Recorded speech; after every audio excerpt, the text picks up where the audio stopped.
जिस कमरे से धुआं निकलता दिख रहा है वो कोई सामान्य कमरा नहीं बल्कि एक अस्पताल का एनआईसीयू था। और ऐसे एनआईसीयू में एक नवजात बच्ची की जलकर मौत हो गई। जन्म के 24 घंटे भी पूरे नहीं हुए थे कि बच्ची की जिंदगी खत्म हो गई। ये मामला उत्तर प्रदेश के कानपुर जिले के विठूर इलाके का है। अस्पताल का नाम है राजा नर्सिंग होम। 8 फरवरी को अरुण निषाद अपनी पत्नी सालू को डिलीवरी के लिए इस अस्पताल में लेकर पहुंचे थे। शाम करीब 4 बजे बच्ची का जन्म हुआ, लेकिन परिवार का आरोप है कि अस्पताल प्रशासन ने ये तक नहीं बताया कि बच्चा हुआ है या बच्ची, बल्कि परिजनों को जन्म की जानकारी भी क्लीनिंग स्टाफ के जरिए मिली। जन्म के तुरंत बाद बच्ची को एनआईसीयू में शिफ्ट कर दिया गया। एनआईसीयू यानी नवजात बच्चों के इलाज के लिए बना विशेष वार्ड। आरोप है कि बच्ची को ठंड से बचाने के लिए वार्मर मशीन पर लिटाया गया था और उसके बाद नर्स दूसरे कामों में व्यस्त हो गई। काफ़ी देर तक जब बच्ची की कोई जानकारी नहीं मिली तो परिवार ने सवाल उठाने शुरू किए। तभी स्टाफ को याद आया कि बच्ची एनआईसीयू में है। जब परिजन वहां पहुंचे तो एनआईसीयू से घना धुआं निकल रहा था।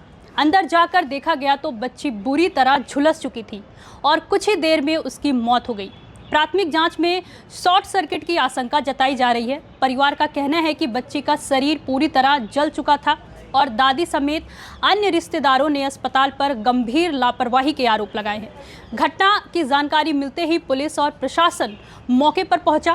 कानपुर पश्चिम के डीसीपी कासिम आबादी ने बताया कि अस्पताल के खिलाफ एफआईआर दर्ज कर ली गई है। एनआईसीयू को सील कर दिया गया है और शव को कब्जे में लेकर पंचनामा की कार्रवाई की गई है। जांच में यह भी सामने आया कि जिस एनआईसीयू में बच्ची को रखा गया था वो अवैध रूप से संचालित हो रहा था। और सबसे चौंकाने वाली बात ये रही कि वहां लगे फायर एक्सटिंग्विशर भी एक्सपायर्ड पाए गए, यानी आग लगने की स्थिति में वे किसी काम के नहीं थे।